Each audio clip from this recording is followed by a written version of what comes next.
신약 성경 293페이지에 고린도후서 7장 9절로부터 11절까지의 말씀입니다.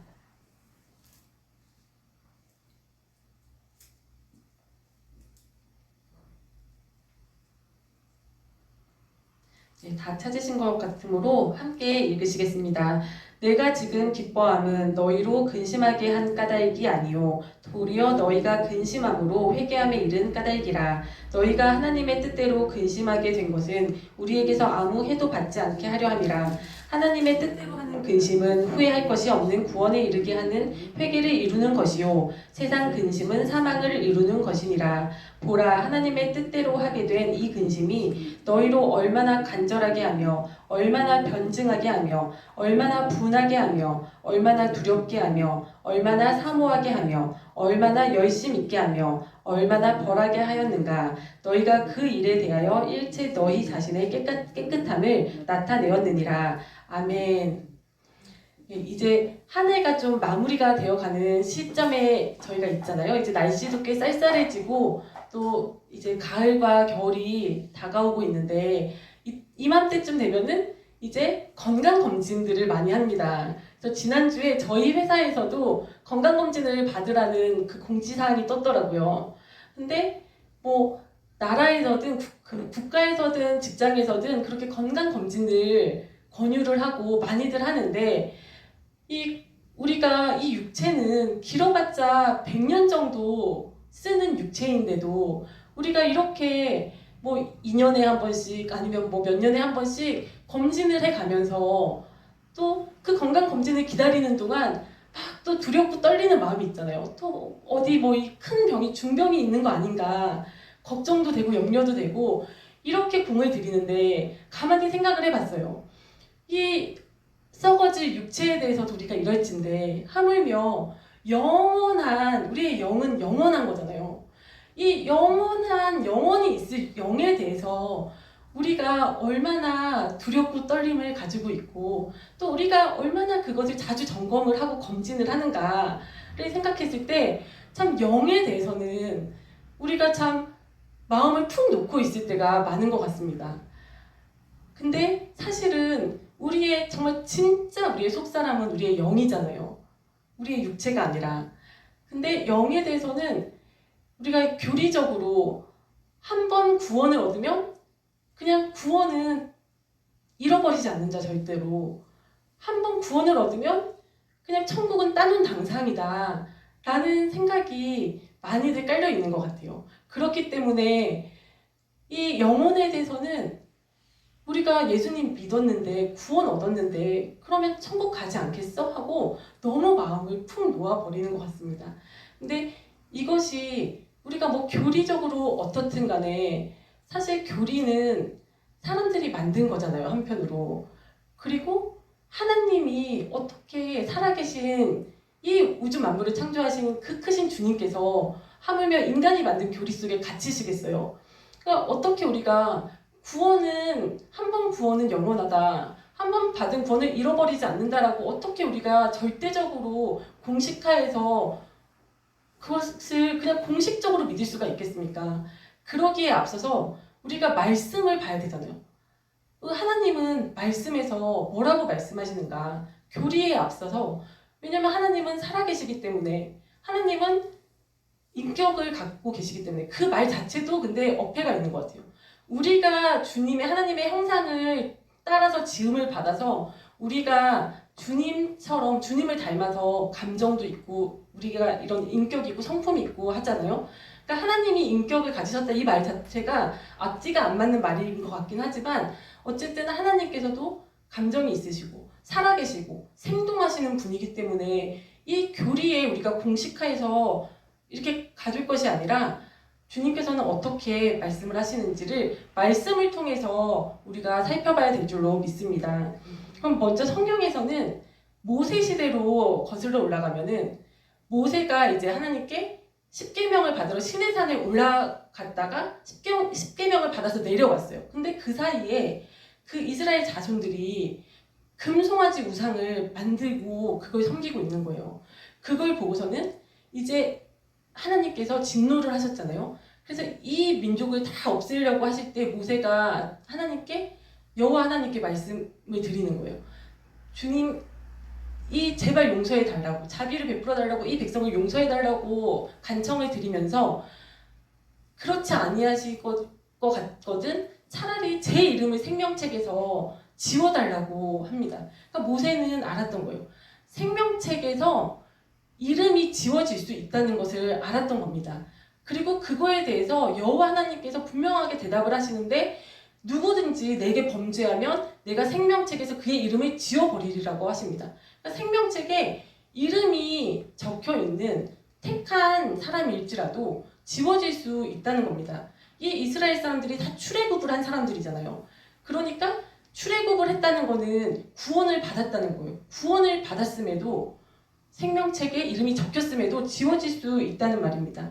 그리고 그 이후에 모세가 이제 광야 생활을 하다가 가나안의 목전에서 정탐꾼들을 가나안 땅에 먼저 보냈어요. 근데 그 정탐꾼들이 가나안 땅에 들어가 봤더니 막 거인 자손들이, 안악 자손들, 거인들이 막 있는 거예요. 그걸 보고 돌아와서는 우리는 희망이 없다. 우리는 정말 메뚜기 떼 같다 하면서 막 낙심을 하고 한탄을 하잖아요. 우리는 이길 수가 없다 도저히. 그때에 그런 막 일이 있으니까 이제 그 일로 인해서 광야에서 40년 동안 이제 지내게 되잖아요.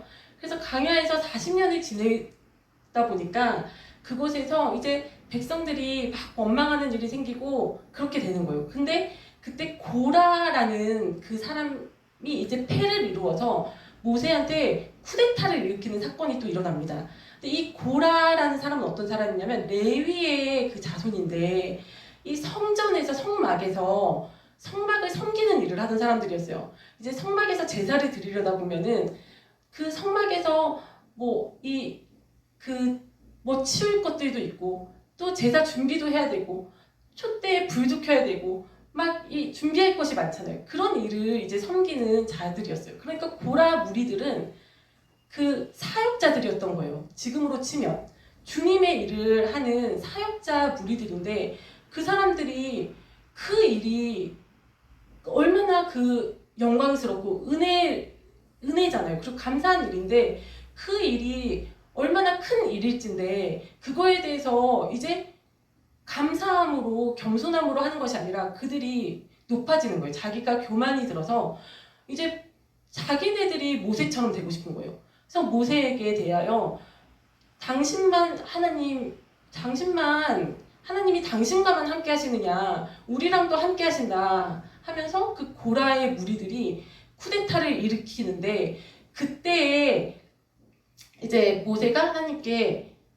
이제 기도를 드리고 이제 하나님께서 누가 하나님 편에 있는지 하나님께서 그 선악을 판별해 주시기를 기도를 드립니다. 그리고서는 이제 그 고라의 그 무리들이 이렇게 그 자기네들 장막 있는 곳에 서고 다른 백성들은 다 그 무리들에게서 떠나라고 합니다. 그리고 나서 하나님께서 땅을 그냥 가르셔가지고 그 산채로 그 가문이 다 그 땅이 입을 벌려서 그들을 잡아먹거든요. 그러니까 지진이 크게 일어나서 그들이 다 산채로 지옥으로 떨어지는 장면이 나옵니다. 그 말은 이들이 정말 구원받은 하나님의 백성들이었고 또 심지어는 하나님의 그 장막을 섬기는 주의 일을 하는 그 사역자였음에도 불구하고 그들이 탈락을 당한 거예요. 구원을 잃어버리게 된 거예요. 그런 일이 또 기록이 되어 있습니다. 그리고 이 대표적인 구원을 얻었다가 잃었던 대표적인 사람이 사울인데 사울은 이스라엘의 초대 왕이잖아요. 원래 이스라엘은 주님이 왕이 되셔야 되는데 이스라엘 사람들이 백성들이 왕을 구한 거예요. 하나님을 왕으로 모시면 되는데 다른 나라들처럼 우리한테도 왕을 주십시오 하니까 그 당시에 사사였던 사무엘이 이제 하나님이 택하신 사울이라는 사람에게 왕으로 기름을 붓습니다. 근데 그 처음에 그 왕으로 기름 부음을 받을 때 사울은 굉장히 자기를 낮추는 사람이었어요. 그래서 아니 우리 집은 12지파 중에서 가장 미약하고 작은 베냐민 지파이고 또 그 지파 중에서도 우리 아버지의 집은 가장 작은 자일지인데 어떻게 나를 왕으로 세우십니까 하고 그 낮은 자세를 취했었고, 또 그 사울이 왕을 기름 부으려고 막 그 사울을 찾을 때 사울이 심지어는 짐더미 뒤에 숨어 있었어요. 그때 사울의 나이가 40이었는데 40살 된 나이의 사울이 막 자기가 도저히 왕으로 나설 수가 없는 거예요. 그래서 그걸 모면하려고 피하려고 그 짐더미 뒤에 숨어서 있을 정도의 그런 성격의 사람이었어요.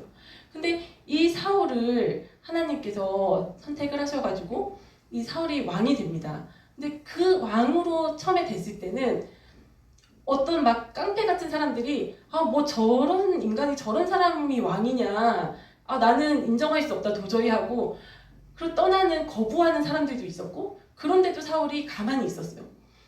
그런데 그때 그 암몬 족속들이 이제 그 이스라엘 그 민족을 치려고 남쪽에서 올라옵니다. 근데 이 암몬 족속들이 그 길르앗 야베스라는 곳을 치려고 올라오는데 그때 이 사울한테 하나님의 영이 강하게 임하는 거예요. 그래서 그가 정말 하나님이 주시는 분노가 일어나가지고 그 사울이 막 그 이스라엘 다른 지파들에게 전령을 보내고 그들을 하나로 소집을 해가지고 그들을 이끌고 가서 그 전투에서 이기게 되거든요. 그러니까 이 사울은 그 성령 체험도 있던 사람이에요. 성령을 받아서 하나님의 영을 받아서 예언도 했던 사람이고, 또 이 성령의 능력으로, 성령이 하나님께서 주신 능력으로 이 전투를 승리로 이끌었던 사람입니다. 그러니까 이는 구원도 받았고 또 성령 체험도 있었던 사람이에요. 그리고 성령의 능력도 맛본 사람입니다. 그런데 그랬던 그가 이제 전투에서 승리를 하고 이제 사람들이 자기를 왕으로 세우고 하다 보니까 조금씩 이제 교만이 드는 거예요. 그 사울이. 그래서 또 그 이후에 블레셋이라는 이제 나라가 또 침략을 해오는데, 블레셋과 전투를 할 때 사울이 이제 실수를 하게 됩니다.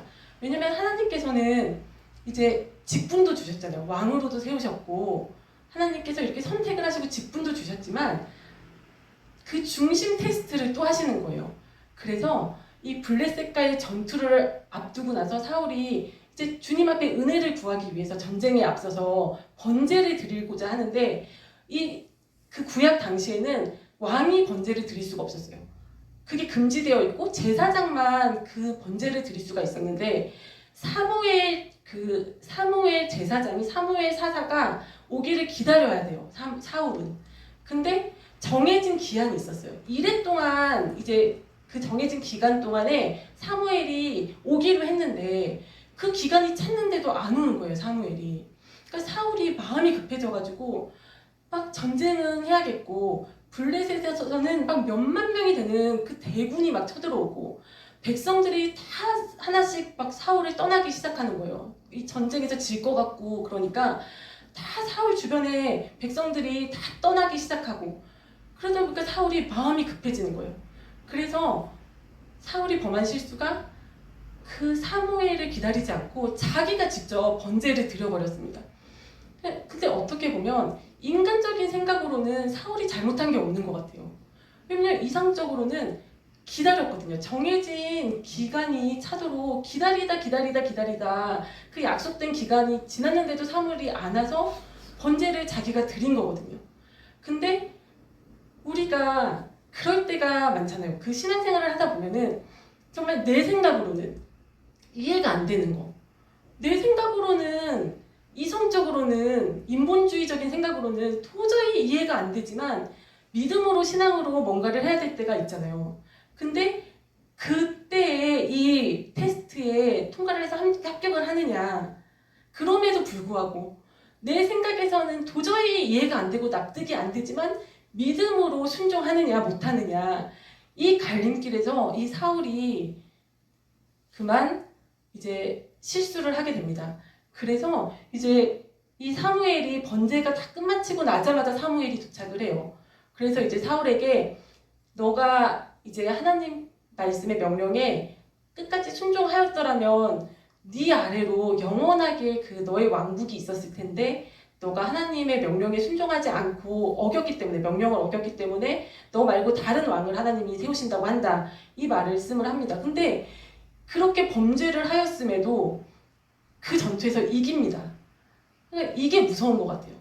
왜냐면 범죄를 하면 전쟁에서 져서 그 고난이 있어야 되는데, 그러면 그때 뉘우치고 회개하고 이럴 기회가 사울에게 있었을 수도 있는데 이 전투에서 이기는 거예요.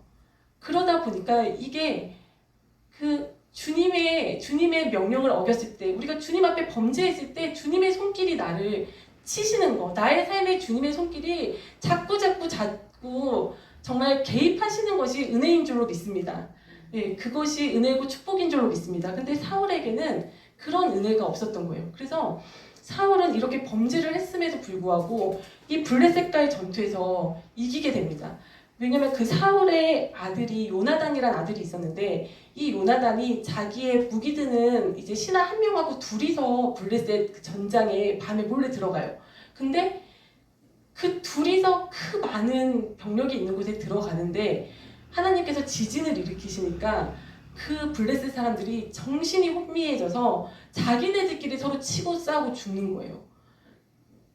그래서 이제 블레셋이 막 도망을 하는데 사울이 그때 블레셋을 막 쫓아가면서 막 그 블레셋 군대를 막 이제 쳐 죽이죠. 그러다가 끝까지 추격을 할까요 말까요를 두고 이걸 하나님한테 물어야 되는데 백성들한테 묻습니다. 사울이.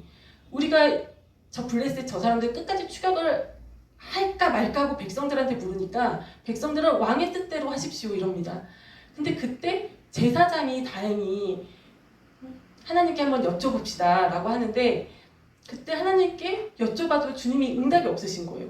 그래서 우리 중에 누군가가 죄가 있어서 죄를 져서 주님이 응답을 하시지 않나 보다 하고 누가 죄를 졌는지를 알아보는데, 그 전에 사울이 그 전날 밤에 백성들한테 그런 명령을 내려요.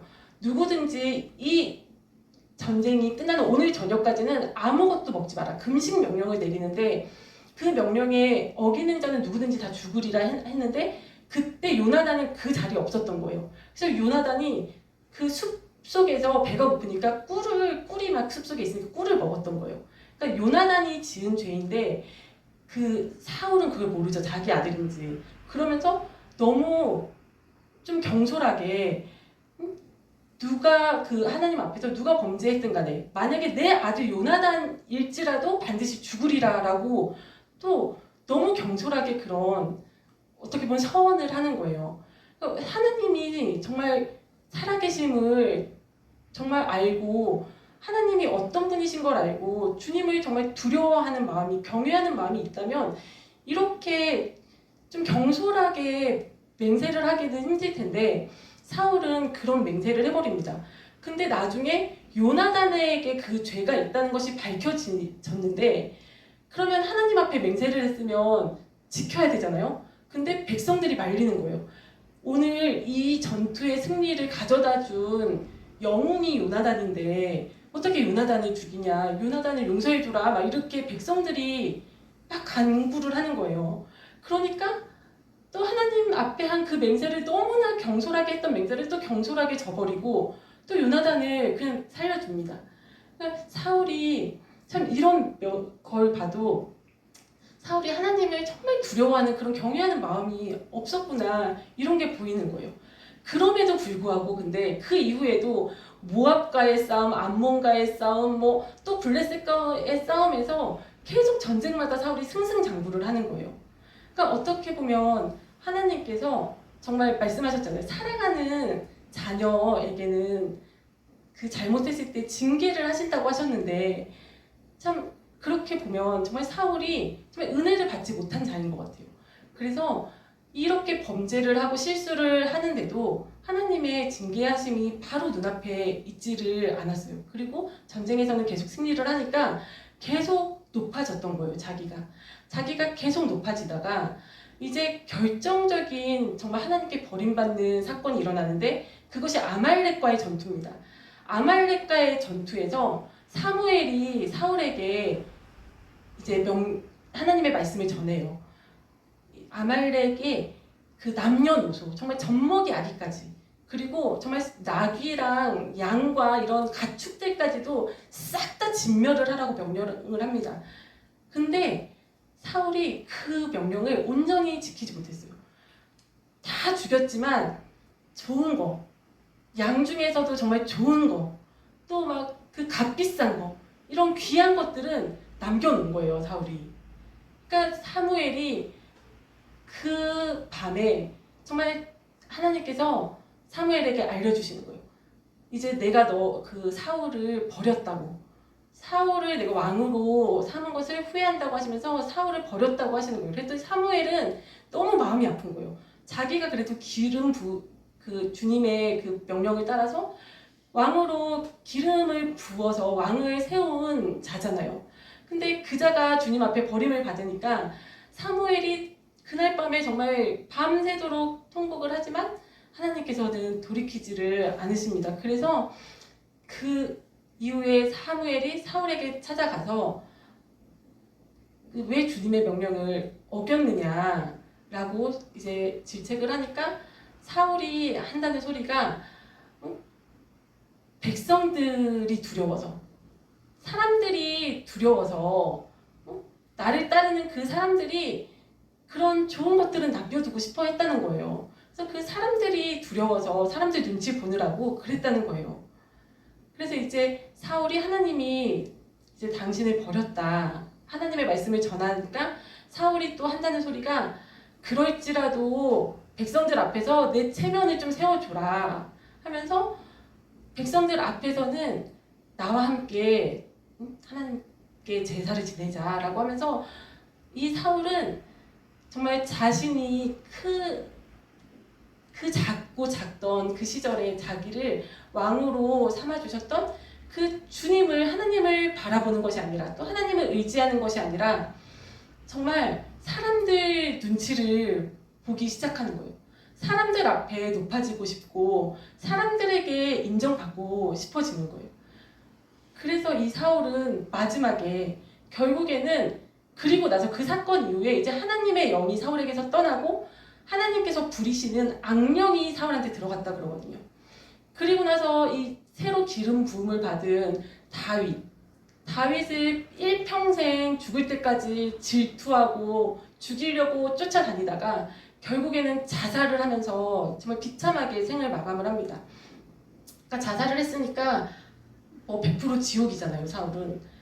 그러니까 아무리 한때 정말 하나님께 선택을 받고 또 구원을 받고 또 직분을, 정말 왕이 어디 작은 자입니까? 왕으로의 직분을 받고 또 성령을 체험하고 성령의 능력을 정말 체험하고 나서도 정말 자기가 이렇게 높아지고 자기가 하나님 자리에 올라가고자 하니까 이럴 때 정말 그 얻었던 구원이 정말 잃어버릴 수 있다는 겁니다. 그래서 이제 신약에서는 사도 바울이 얘기를 합니다. 사도 바울도 이 생명책을 알았어요, 모세처럼. 그래서 이제 하나님께서 유대인들, 자기 민족들을 막 구원을, 그 은혜를 안 주시니까 바울이 주님 앞에 얘기를 하는 거예요. 하나님, 왜 그 이방인들은 이렇게 자유도 복음을 받아들이는데 내 민족은 이렇게도 완고해서 예수님을 못 알아봅니까? 하면서 내 민족 좀 구원해 주십시오. 그렇지 아니하실 거거든 제 이름을 생명책에서 지워주십시오. 이런 말을 합니다, 바울이. 그러니까 생명책에서 지워질 수 있다는 걸 바울도 알았던 거예요, 모세처럼. 그리고 빌립보서에서는 두렵고 떨림으로 구원을 이루라고 말을 합니다. 한 번 구원받으면 그걸로 끝이 아니라 두렵고 떨림으로 구원을 이루어 가야 하는 것입니다. 그리고 또 고린도전서에서는 바울이 이렇게 열심히 내가 남에게는 전도를 하고 전파를 했는데 복음을, 그 이후에 내가 버림받을까 봐 두렵다라고 합니다. 그러니까 그렇게 열심히 주의 일을 하면서도 바울이 이렇게 남한테는 복음을 전하고 나서 나중에 마지막에 나는 탈락당하는 게 아닌가, 이런 두려움이 있었다는 거예요.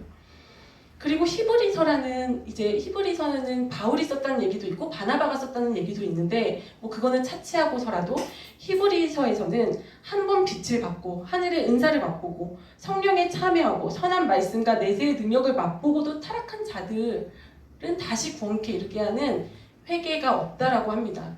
그러니까 이 성경에 나오는 말씀들을 보면은 우리가 한 번 구원받았다고 해서 그게 영원하지 않다는 것입니다. 그 장담을 할 수가 없다는 겁니다.